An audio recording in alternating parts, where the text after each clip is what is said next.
പൊതുപ്രവർത്തകനായ ശ്രീ മുകേഷ് നമുക്കൊപ്പം തത്സമയം ചേരുന്നുണ്ട്. ശ്രീ മുകേഷ്, വളരെ ഗുരുതരമായ അവസ്ഥയിലൂടെയാണ് ദേശീയപാതയിലെ പലയിടങ്ങളും കടന്നു പോകുന്നത്. ഇതൊക്കെ വലിയ അപകടം ഉണ്ടാകാതെ രക്ഷപ്പെടുന്ന ആരുടെയൊക്കെ ഭാഗ്യമെന്നേ നമുക്ക് പറയാൻ കഴിയൂ. ഇത് എങ്ങനെയാണ് നിങ്ങൾ നാട്ടുകാരടക്കമുള്ളവർ ഈ മല ഇടിക്കുന്നതിനെതിരെ എപ്പോഴെങ്കിലും പ്രതിഷേധവുമായി രംഗത്ത് വന്നിരുന്നോ? NH അതോറിറ്റിയെ അറിയിച്ചിരുന്നോ? സർക്കാർ അല്ലെങ്കിൽ ജനപ്രതിനിധികളൊക്കെ ഈ കാര്യത്തിൽ ഇടപെട്ടിരുന്നോ?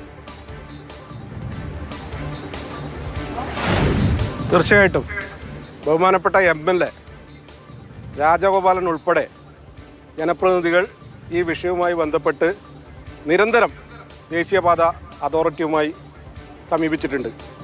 പക്ഷേ ഇവിടെ നമ്മൾ മനസ്സിലാക്കേണ്ടത്, ഇപ്പോൾ ഇവിടെ ചർച്ച ചെയ്യപ്പെട്ടത് ഞാൻ ശ്രദ്ധിച്ചു, ഇത്രയും വലിയ ദുരന്തം നടന്നിട്ടും ദേശീയപാത അതോറിറ്റി ജില്ലാ കളക്ടറുടെ ഉൾപ്പെടെ നിർദ്ദേശങ്ങൾ അവഗണിക്കുന്നു എന്നുള്ളതാണ്.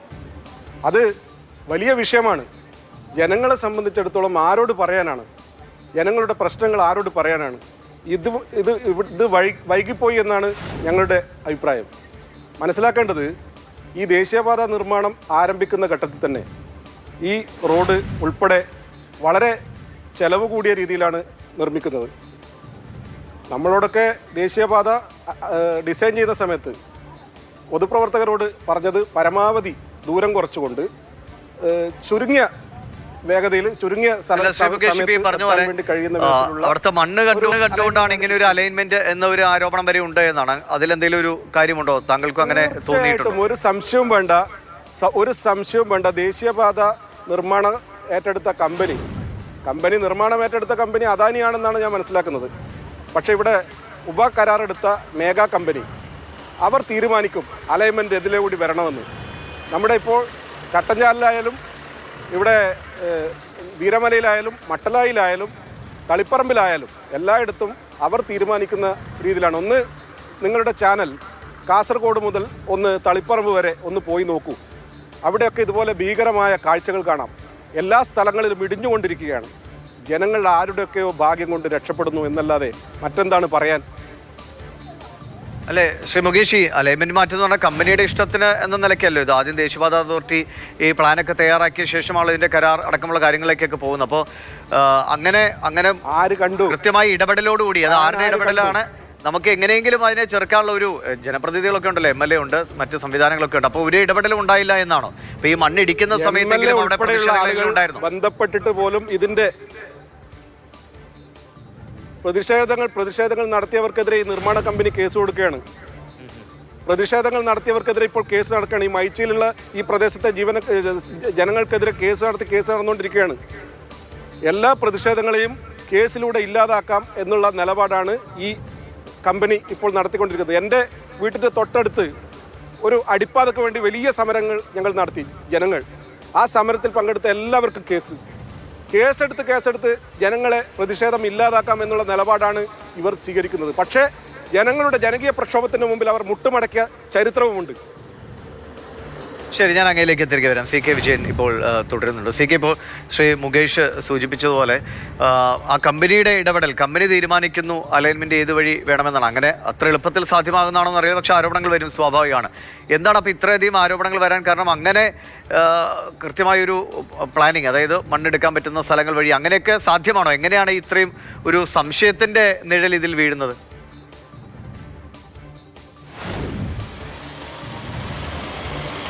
അല്ല, അതിൽ മുകേഷ് പറഞ്ഞതിൽ വളരെ പ്രസക്തമായ ഒരു കാര്യമുണ്ട്. ഒരു ഭയങ്കരമായ ഒരു വല്ലാത്തൊരു ദയനീയ അവസ്ഥയുണ്ട്. സാധാരണ മനുഷ്യർ എന്ത് ചെയ്യും? ഇതിൻ്റെ ഇരകളാക്കപ്പെടുന്നവർ എന്ത് ചെയ്യും എന്നുള്ള അവർ അങ്ങേയറ്റം നിസ്സഹായരായി പോകുന്ന കാഴ്ച നമ്മൾ പട്ടുവത്ത് കണ്ടു. ഏതാണ്ട് ഒരു മാസം മുൻപാണ് പട്ടുവത്ത് കണ്ടത്. ഒരു രാവിലെ നോക്കുമ്പോഴേക്കും വീട്ടിനകത്ത് വരെ ചളിയും വെള്ളവും വരുന്നു. ആരോട് പറയും? ആരെ സമീപിക്കും? ആരോട് പറഞ്ഞാൽ പരിഹാരം കിട്ടും? അവിടെ വില കൊടുത്ത് സ്ഥലം വാങ്ങി അവിടെ വീട് വെച്ച് താമസിക്കുന്ന ആൾക്കാരുടെ അവസ്ഥ ഏതാണ്ട് അതിന് സമാനമായ ഒരു സാഹചര്യം ഇവിടെയും രൂപപ്പെടുകയാണ് എന്നാണ് ഇപ്പോൾ നമുക്ക് മനസ്സിലാകുന്നത്. ഏതാണ്ട് 25ഓളം കുടുംബങ്ങൾ ഇതിന് ഈ നിർമ്മാണ പ്രവർത്തനത്തിൽ അശാസ്ത്രീയത കാരണം അതിൻ്റെ ഭീഷണി നേരിടുകയാണ്. അവിടെ താമസിക്കുന്നത് സുരക്ഷിതമല്ലാതെ ആയിക്കൊണ്ടിരിക്കുകയാണ്. അവർ അവിടുന്ന് ഒരുപക്ഷെ പോകേണ്ടി വരും എന്നൊരു തോന്നൽ അവരുടെ മനസ്സിലൊരു ആശങ്കയായി രൂപപ്പെട്ടു തുടങ്ങിയിരിക്കുന്നു. കാരണം ഈ ദേശീയപാത അതോറിറ്റിയുടെ ഈ അലൈൻമെൻറ്റ് ഉണ്ടാക്കുമ്പോൾ ദിവീഷ് പറഞ്ഞത് ഒരു പ്രസക്തമായ കാര്യമാണ്. കാരണം ഇതിന് ഡിസൈൻ ഉണ്ടാക്കുന്നത് ഈ കരാറുകാരല്ല എന്ന് പറയാം. പക്ഷേ നമുക്ക് അങ്ങനെ ഉറപ്പിച്ച് പറയാൻ കഴിയില്ല. ഈ കരാറുകാർക്കടക്കം ഇവരിലെല്ലാം തന്നെ സ്വാധീനം കാര്യങ്ങളുണ്ട്. എല്ലായിടത്തും നേരത്തെയുള്ള ഡിസൈൻ അനുസരിച്ചല്ല നിർമ്മാണ പ്രവർത്തനങ്ങൾ നടക്കുന്നത്. ചിലയിടങ്ങളിൽ വയഡക്റ്റ് എന്ന് പറഞ്ഞ് ഡിസൈൻ ഉണ്ടാവുകയും അവിടെ മണ്ണിട്ട് റോഡാക്കിക്കൊണ്ടിരിക്കുന്ന കാര്യങ്ങൾ പല സ്ഥലത്തും കണ്ടെത്തിയിട്ടുണ്ട്. അതോടൊപ്പം തന്നെ റോഡ് എന്ന് പറയുന്ന സ്ഥലത്ത് അല്ലെങ്കിൽ മണ്ണിട്ട് കൊണ്ട് അമർത്തിക്കൊണ്ട് റോഡ് ഉണ്ടാക്കിയ സ്ഥലത്ത് അത് യഥാർത്ഥ അനുസരിച്ചല്ല ചെയ്തിട്ടുള്ളത് എന്ന് ചൂണ്ടിക്കാണിക്കപ്പെട്ടിട്ടുണ്ട്. അത്തരത്തിൽ പല സ്ഥലത്തും ഇതിനനുസരിച്ച് ഇത് പണി പൂർത്തിയാക്കുന്നതിന് വേണ്ടിയും അവർക്കനുസരിച്ചും പല രീതിയിലുള്ള മാറ്റങ്ങൾ വരുത്തുന്നുണ്ട്. ഇതൊന്നും തന്നെ സാധാരണക്കാരനോ അതിൻ്റെ ഇരകളാക്കപ്പെടുന്നവരോ ഒരു പക്ഷേ എന്തിന് ഈ ദേശീയപാത അതോറിറ്റിയുടെ കേരള സംഘം പോലും അറിയുന്നുണ്ടോ എന്ന കാര്യം പോലും വ്യക്തമല്ല. കാരണം പണി പൂർത്തിയാക്കുക എന്നുള്ളതാണ് അവരെ സംബന്ധിച്ചിടത്തോളം ആത്യന്തികമായ ലക്ഷ്യം. ഇപ്പോൾ മുകേഷ് പറഞ്ഞതിലൊരു പ്രധാനപ്പെട്ട കാര്യം, കുറച്ച് നാൾ മുൻപ് കുപ്പത്ത് ഈ സംഭവം ഉണ്ടായപ്പോൾ മേഘ കൺസ്ട്രക്ഷൻ കമ്പനിയിലേക്ക് വലിയ രീതിയിലുള്ള മാർച്ചും പ്രതിഷേധവും നടന്നു. എന്നിട്ട് എന്തുണ്ടായി? അതിനനുസരിച്ച് ബാക്കി സ്ഥലങ്ങളിൽ അവർ ഏതെങ്കിലും രീതിയിൽ നടപടികൾ പൂർത്തിയാക്കിയോ? ഇല്ല. അപ്പോൾ അവരെ സംബന്ധിച്ചിടത്തോളം അവർക്ക് മറ്റെന്തോ ഒരു ബലം അവരുടെ കയ്യിലുണ്ട്. ആ ബലം ഉപയോഗിച്ച് ഒരു വിധത്തിൽ അടിച്ചമർത്തുന്ന ഒരു രീതിയിലേക്കാണ് ഈ കാര്യങ്ങൾ പോകുന്നത്. ജനങ്ങളുടെ പ്രതികളായി മാറുന്ന അല്ലെങ്കിൽ കുറ്റവാളികൾ എന്ന നിലയിലേക്ക് മാറുന്ന അവസ്ഥയാണ്. നാട്ടുകാർ എന്ത് ചെയ്യുമെന്നതാണ് ഏറ്റവും പ്രധാനപ്പെട്ട ചോദ്യം. CK മുകേഷിലേക്ക് ഒരിക്കൽ കൂടി. പക്ഷേ മുകേഷ് ഇനി എന്ത് ചെയ്യും? ഇപ്പോൾ ഇതേപോലെ മണ്ണിടിഞ്ഞ് വരും ഇതിന്റെ സമീപ പ്രദേശങ്ങൾ, അങ്ങേക്ക് ആ സ്ഥലം അറിയാവുന്നതാണല്ലോ, ഇതിന്റെ സമീപ പ്രദേശങ്ങളിൽ എവിടെയെങ്കിലും ഇതുപോലെ അപകട സാധ്യതകളുണ്ടോ? പ്രത്യേകിച്ചും ആളുകൾ താമസിക്കുന്ന വീടുകളോട് ചേർന്നൊക്കെ ഇങ്ങനെ ഒരു അപകട സാധ്യത ഉണ്ടോ? ആളുകളെ കൂടുതൽ മാറ്റി, ഇപ്പോൾ കുറച്ചുപേരെ മാറ്റി പാർപ്പിച്ചു, കൂടുതൽ മാറ്റി പാർപ്പിക്കേണ്ട സ്ഥിതിയുണ്ടോ? അതായത് ഒരു 2 മാസം 3 മാസത്തിൻ്റെ ഇടയിൽ ഇതിന് തൊട്ടപ്പുറത്തെ മട്ടലായി കുന്നിൽ മണ്ണിടിഞ്ഞ് ഒരു മരണം സംഭവിച്ചു. വലിയ വാർത്ത ഉണ്ടായത്. അപ്പോഴും ഈ പറഞ്ഞതുപോലെ എല്ലാവരും വന്ന് നോക്കി പോയി. ഇന്നലെയും ഇവിടെ വന്ന് നോക്കി പോയി എന്നതിനപ്പുറത്ത് ഒരു നടപടിയും ഉണ്ടാകുന്നില്ല എന്നുള്ളതാണ് ജനങ്ങളുടെ പരാതി. അതാര് പരാതി എന്ന് നോക്കേണ്ട കാര്യമില്ല. പരാതി ജനുവിനാണ്. ജനങ്ങളുടെ ഇപ്പോൾ ഇവിടുന്ന് ഇന്നലെ റവന്യൂ അധികൃതർ ഇവിടുത്തെ ജനങ്ങളോട് മാറി താമസിക്കാൻ വേണ്ടി ആവശ്യപ്പെട്ടിരിക്കുകയാണ്. ഇന്നലെ കലക്ടർ തന്നെ നിയോഗിച്ച സമിതി കണ്ടെത്തിയിട്ടുണ്ട്. കഴിഞ്ഞ നാൾ കണ്ട വിള്ളലിനേക്കാൾ വലിയ വിള്ളൽ ഇതിന് മുകളിലുണ്ട് എന്നുള്ളതാണ്. അങ്ങനെ ഒരു വലിയ ഡെമോക്രസിൻ്റെ വാള് പോലെ ഇങ്ങനെ ജനങ്ങളുടെ തലയുടെ മുകളിൽ നിൽക്കുകയാണ് ഈ വീരമലക്കുന്ന്. ഈ വീരമലക്കുന്നിന് ഒരു പൈതൃകമുണ്ട്. ഈ ചെറുവത്തൂരിൻ്റെ പൈതൃകമാണ്. അതാണ് ഇപ്പോൾ നശിപ്പിക്കപ്പെട്ടുകൊണ്ടിരിക്കുന്നത്. അതുകൂടാതെ ഇപ്പോൾ വാട്ടർ അതോറിറ്റിയുടെ 18 ലക്ഷം ലിറ്റർ കപ്പാസിറ്റിയുള്ള വാട്ടർ അതോറിറ്റിയുടെ ടാങ്കും വരുന്നു. ജനങ്ങൾ അങ്ങോട്ട് പോകും.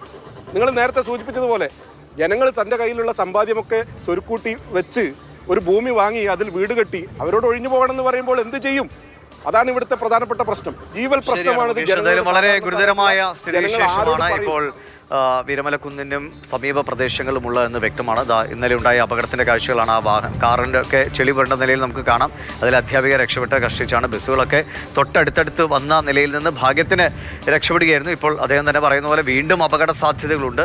NH അതോറിറ്റി ആണെങ്കിൽ കാര്യമായി ഇതിനോട് ഒരു പ്രതികരണവും നടത്തുന്നില്ല. കളക്ടർ തന്നെ മുന്നറിയിപ്പ് കൊടുത്തിട്ട് പോലും അത് അവഗണിക്കുന്ന നിലയിൽ ഇത് എന്താണ് ഇങ്ങനെ സംഭവിക്കുന്നതെന്നാണ്. എന്തായാലും വലിയ ഇടപെടൽ സർക്കാരിൻ്റെ ഭാഗത്തു നിന്നുമൊക്കെ ഇക്കാര്യത്തിൽ അനിവാര്യമാണ്. കാരണം ആളുകൾക്ക് സ്വസ്ഥമായിട്ട് കിടന്നുറങ്ങണം. അല്ലാതെ ഉറങ്ങുന്ന സമയത്ത് ചെളിയും വെള്ളവും വീട്ടിലേക്ക് ഇരച്ചു കയറുമെന്ന ഭയത്തോടെ എങ്ങനെ മനുഷ്യന് ഉറങ്ങാനാകും, ജീവിക്കാനാകും? അതാണ് ഇവിടുത്തെ ഏറ്റവും വലിയ പ്രധാന പ്രശ്നം.